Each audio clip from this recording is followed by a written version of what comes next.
Hey everyone, it is me, Braden, at Airless Pool 9. I'm back with another 2024 Player's Handbook video. This time it's about the new weapon mastery properties for weapons. So there is a video that I'm going to watch with you, first time watching the video, and then there is also a page on D&D Beyond that talks about all the different weapon properties themselves. So we'll be looking at that after this video. So we're going to start with the video and see what they have to say. We have weapon mastery, which has a significant impact on so many classes, subclasses, all these characters that has completely changed the game. Can you tell me more about this? Weapon mastery properties are brand new properties that we have assigned to all of the game's simple and martial weapons. And you must have a class feature that allows you to unlock weapon mastery to be able to use those properties. And so what this means is if a wizard, for instance, who does not have a weapon mastery feature, picks up a weapon, that weapon is going to function the way they expect it to from the 2014 rules. Although a number of weapons have had some tweaks made to them in addition to the weapon mastery properties. However, if you are a character, whether you are a fighter, a barbarian, a rogue, a paladin, a ranger, or someone who has Oh, that otherwise is going to be the paladin unlocked art. the ability to use weapon mastery, suddenly when you use the dagger, because of your mastery with the weapon, you will be able to unlock its mastery property. And each weapon has a specific mastery property from a list of properties that has been assigned to it. And so with the dagger, that property is a property called Nick. It allows you to benefit from the extra attack that the light property in the dagger gives you without having to spend. So I want to say they apparently have there's an art preview page out currently that that's art for all the weapons in the module, and it has the gold prices of the. So I'll look over that in another video. Your bonus action on it. Simple, but powerful. Because what that suddenly means is the person who has decided to focus their mastery option on daggers, they've just freed up their bonus action to do something else with it. They no longer have to use their bonus action when they are using the light property to get that extra attack each But they round. could. But they could. So they could throw 3 daggers. They could. But that's just a great example of how weapon mastery powerfully transforms how certain characters use their weapons. There are other weapons that have a property called graze. And So it sounded like from what you were saying there, the light weapon property gives you the option of making the additional bonus action attack without using a bonus action, which is really nice. if your character unlocks the graze property in a weapon, that means that you are so good at using that weapon. I want to say too here, the way that the Goliath art looks currently, it almost seems like the way that they're drawing in the what used to be tattoos, they almost look like scars, which is interesting. I wonder if that's uh, something different for the new Goliath, or if that's just some weird translation from the art and what I've seen so That far. you will always manage to at least raise your target, even if you missed. And again, transformative. Now, no character The Gray's property will deal damage to a target even if you miss them with an attack, which is nice.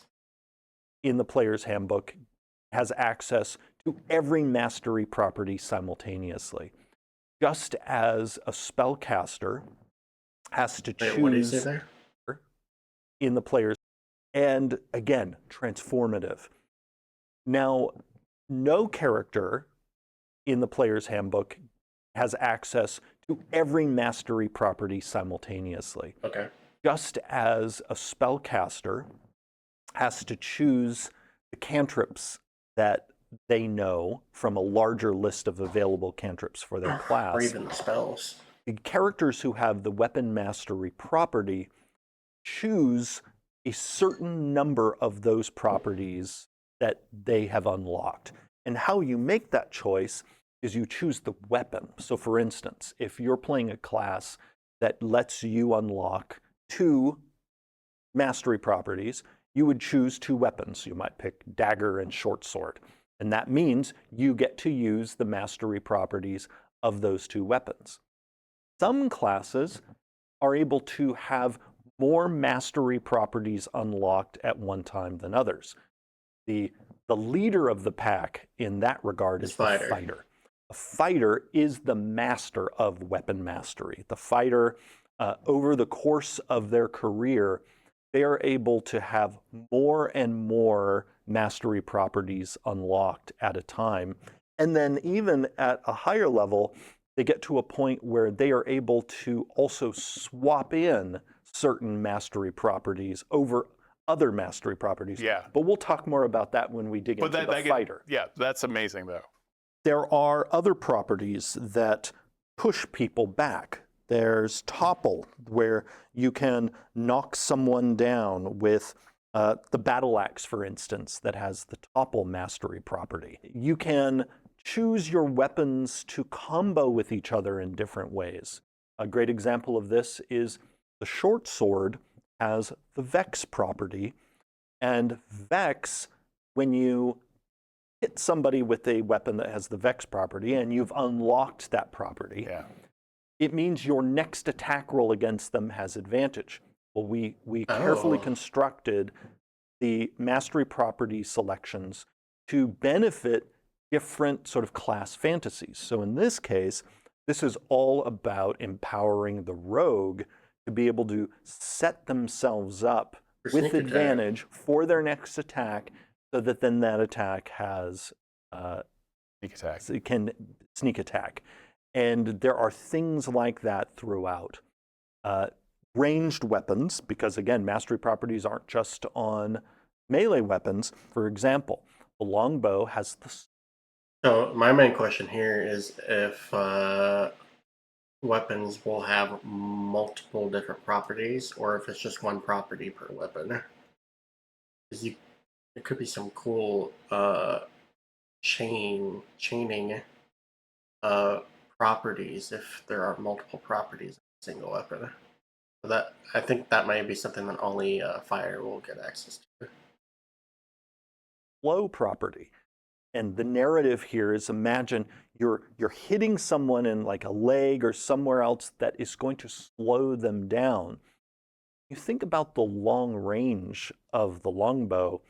This allows you to keep that creature way over there because you are making it harder and harder for them to reach you.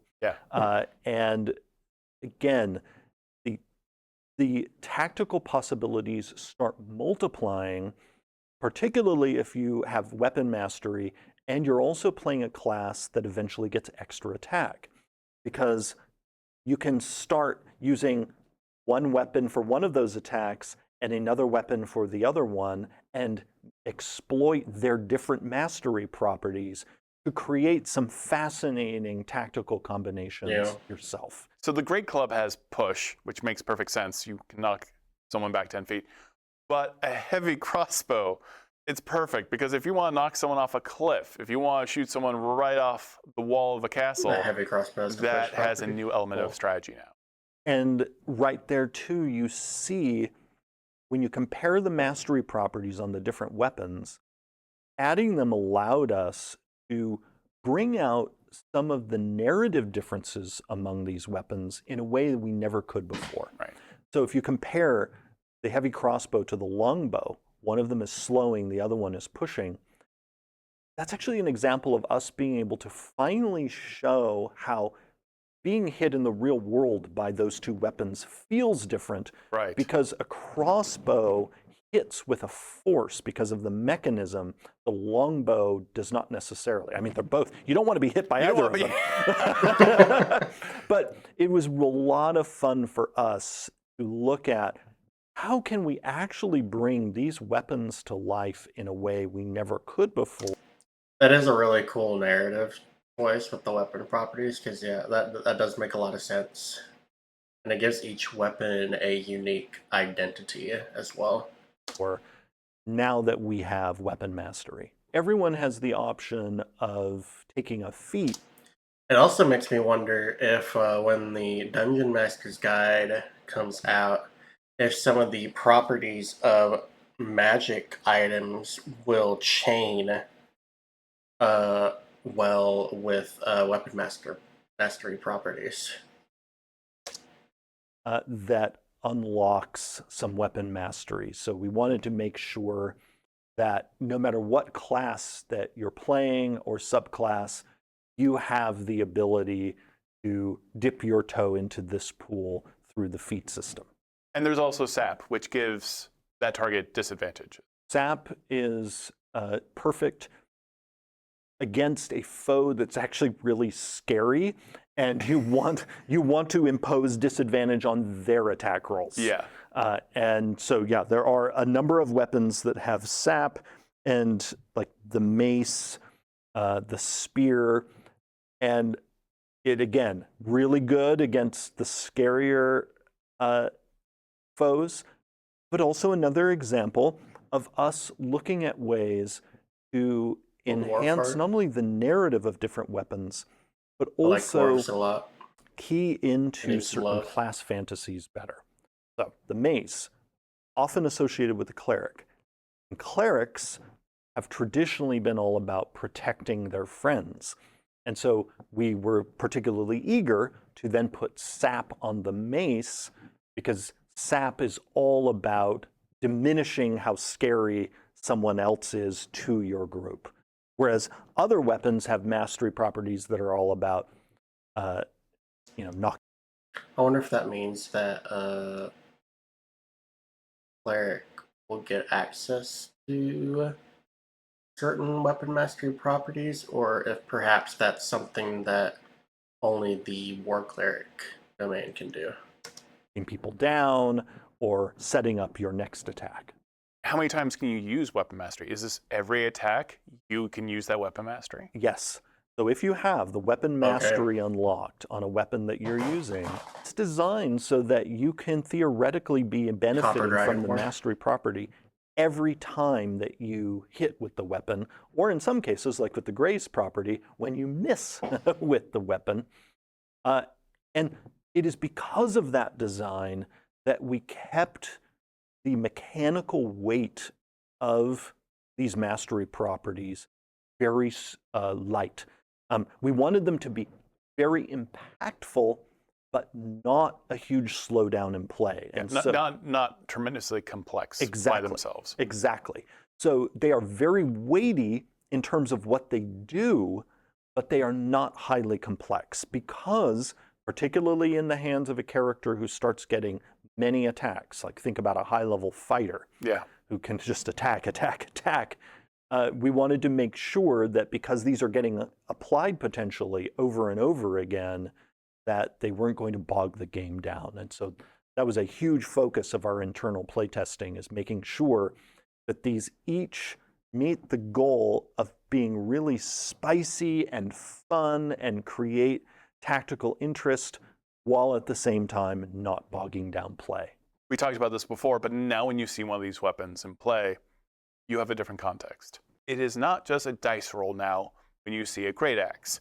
When you see a crossbow, it's not just getting hit by a bolt. It's you may get pushed back 10 feet and fly right off a cliff. So there's a new context emotionally and narratively for what these weapons are now. They mean something extra. Well, that will make combat really diverse and interesting.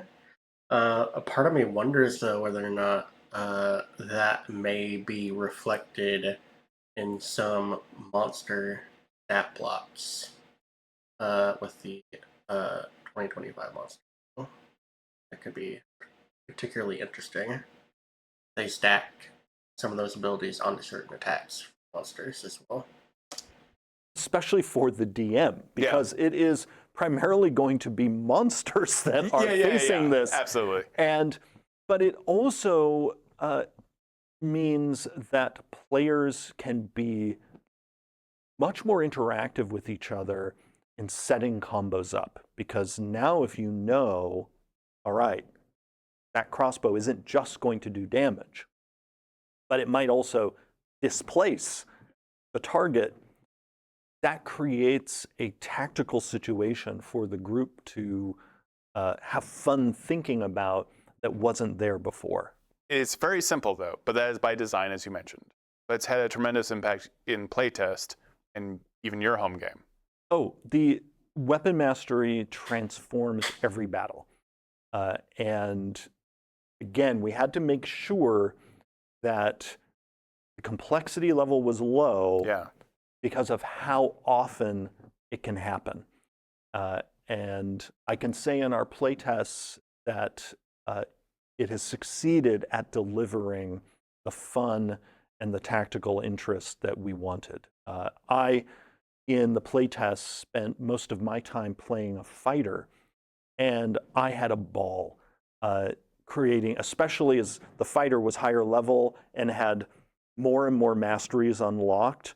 I wonder which I type of fire you loved play. being able to Which play this subclass? mini game of, all right, at first I want to use this weapon because of this mastery property. Then my next attack will be this one where I can exploit what I did with the previous weapon. Super fun. The New Player's Handbook is available for pre-order right now on D&D Beyond. You can find that link in the video description. And you can also find the new core rulebooks bundle for pre-order, both physical and digital. Thank you so much for watching. We have a ton of video content coming out about the New Player's Handbook and all the new core rulebooks, the new Monster Manual, the new Dungeon Master's Guide. So be sure to check out all of that content. And thank you. Thank you. Okay, so this is the D&D Beyond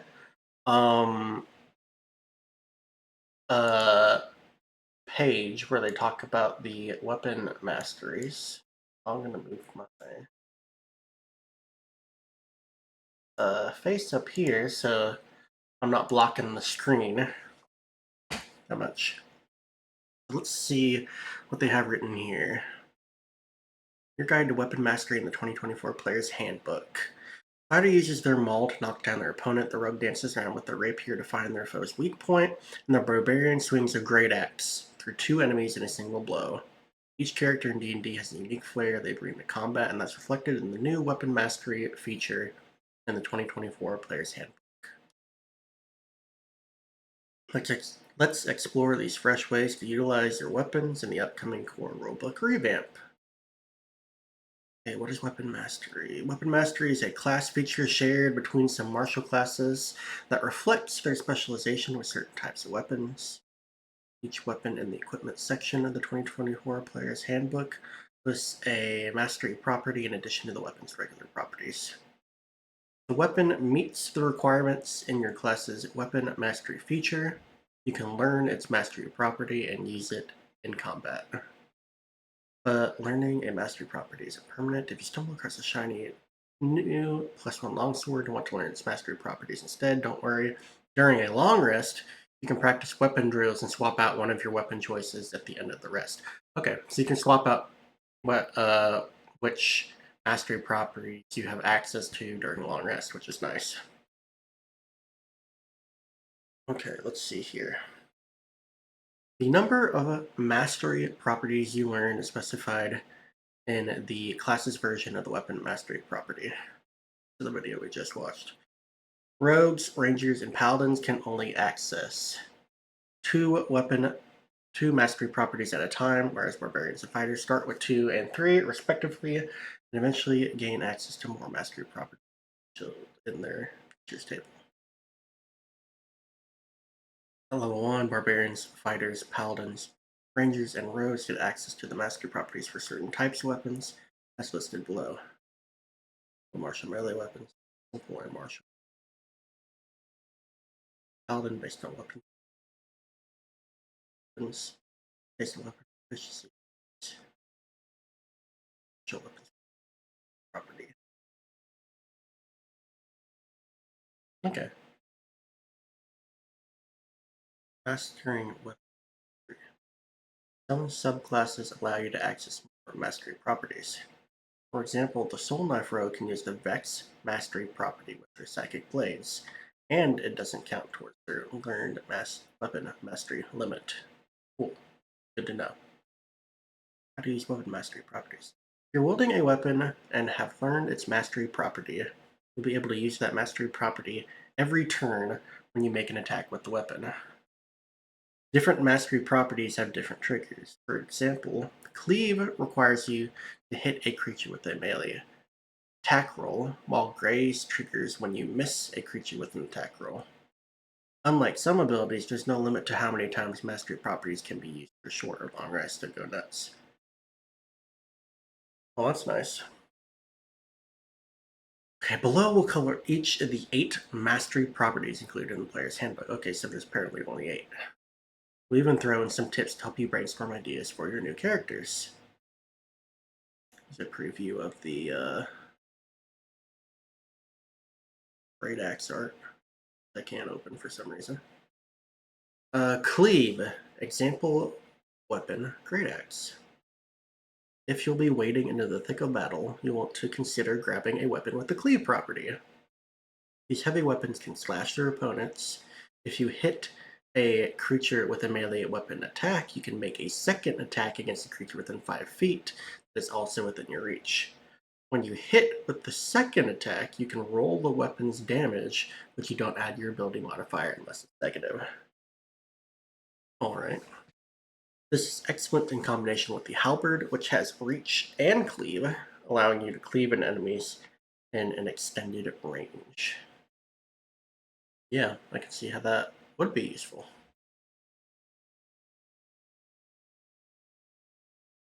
Graze. Example weapon, greatsword. Graze is an excellent way to increase the consistency of your weapon damage. If you miss a creature with your weapon, you deal damage equal to your ability modifier you use to make the roll. Pairs well with abilities that allow you to make a lot of attacks, like the fighter's extra attack features or the Polar Master or Sentinel feats. This goes to show that when a weapon is big enough, you don't really need to aim where you're swinging.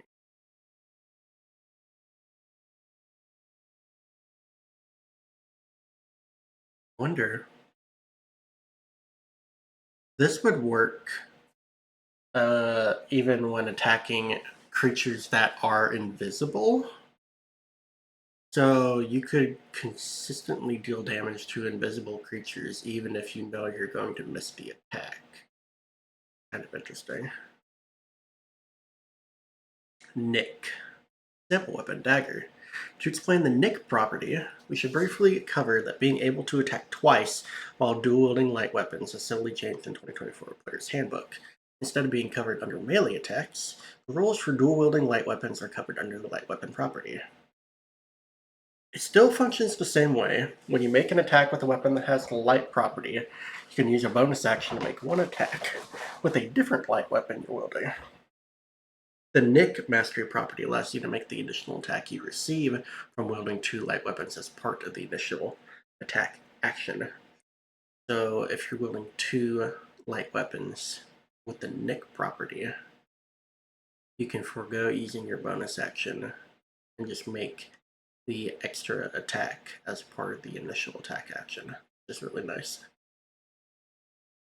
Keep in mind that this doesn't mean you can make a third attack as a bonus action, as the light property specifies you only get 1 extra attack. Okay, so what was stated in the video by both of them was incorrect information. While it may not pump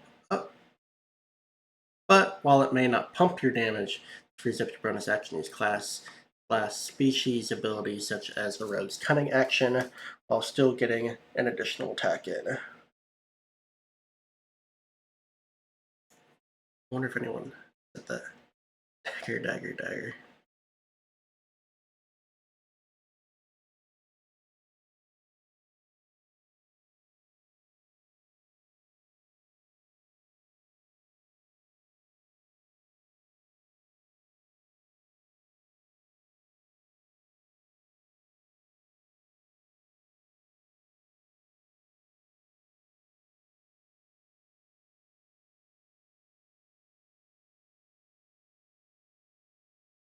Yeah, someone was asking a question about that. Push. Example weapon. Great club. Sometimes giving the enemy a simple shove off a cliff or into a pit of lava is all you need to win an otherwise tough encounter. Push mastery property allows you to launch a creature you hit 10 feet away from you without a save. Not only is this great when combined with environmental hazards, it's also great for escaping opportunity attacks. If you or a less tanky party member are being harassed by an enemy, you can push the enemy 10 feet away, which can allow you to create the space needed to escape unscathed. Keep in mind that you can only push enemies large or smaller, so don't go getting stuck next to an adult black dragon. Okay, that also makes sense. So honestly, I'm kind of surprised that it affects large creatures. So there's some extra versatility there that I would not have thought possible. Sap. Example weapon mace. If your job is to distract the enemies for long enough to let your blaster caster friends deal with them, sap is a solid choice. When you hit an enemy with an attack, this mastery property inflicts damage on your target's next attack roll before the start of your next turn. So for heavily armored, tanky builds, your enemies will be so focused on trying to make you out. So focused on trying to take you out that they won't even see the fireball coming. Cool. Slow. Example weapon light crossbow. Or long bow, as they were talking about in the video. This mastery property is excellent for fast builds like to flit across the battlefield. When you hit a creature and deal damage, you can reduce its speed by 10 feet until the start of your next turn. This combos excellently with the light crossbow, allowing you to take shots, damage your opponents, and then move just out of their range of their reduced speed. Rinse and repeat until they look like a pincushion. It's important to note that a creature's speed can be reduced by more than 10 feet with this property. Don't expect to stand still. Hit your enemy 3 times and not get caught. Okay, can't stack it. No. Topple. Sample weapon maul. This mastery property is for those whose builds. Oh, for all those builds that love to wail on their enemies with multiple melee attacks. When you hit a creature, you can force it to make a Constitution saving throw or fall prone. The DC for this save is 8 plus the ability modifier used to make the attack, plus your proficiency bonus. So a level 5 fighter with a maul can knock their opponent prone with their first attack, then use the second attack and action surge to make multiple attacks with advantage. Just remember, attacking prone enemies outside of 5 feet actually gives the attacker disadvantage on their attack roll. Wait, remember, attacking prone enemies outside of 5 feet actually gives the attacker disadvantage on attack roll. So only use this ability if you or another melee-minded party member can take advantage of it. Vex. Example weapon, short sword.